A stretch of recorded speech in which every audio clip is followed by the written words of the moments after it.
that we have made for some time now. We have said for months that we intend to make this invasion a strategic failure for Russia. They have endured tactical defeats on the battlefield. They have lost the battle for Kyiv. They have lost a large number of Russian service members, Russian equipment. You look at Russia's economy, Russia's financial system. They are well on the path to strategic defeat. And one of our goals in seeking to ensure this outcome has been to ensure that something like this couldn't happen again. And that's precisely what Secretary Austin was referring to. It is precisely what Secretary Blinken was referring to some 6 weeks ago. The middle of last month, as I recall, he did an interview with NPR, and he made a couple of points then.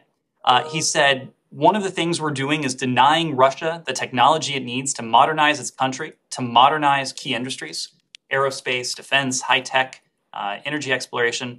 All of these things are going to have profound effects, not just the immediate effects we're seeing, but increasing and growing over time. He went on to make a second point. We'll want to make sure that they, Moscow, to make sure that anything that is done, in effect, is irreversible, and that this can't happen again, that Russia won't pick up and do exactly what it's doing in a year or 2 or 3 years.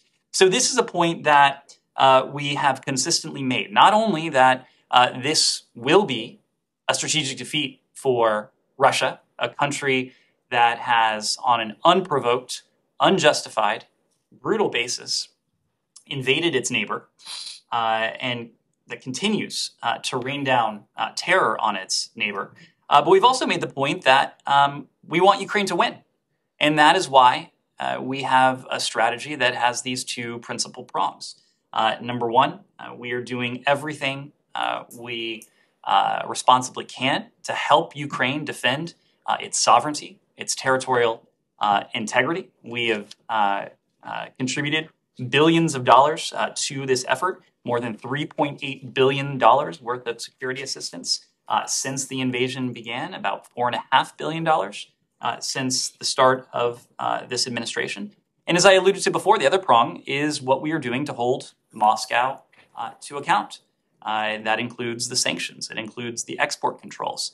It includes the visa restrictions. It includes everything that you've heard from us that places accountability on the decision makers who are responsible for this invasion in the first instance, and all of those in their inner circle and the circles surrounding them, who in some ways have supported this disastrous decision. And that is something that we will continue to do. Yes. Yeah. Thank you. Can I just follow up on that before we change? Let me do one follow up, and Kylie, go ahead. Yeah, I have a follow up too. Please. Kylie, go ahead. Okay. I'm just curious. You said that Russia is well on the path to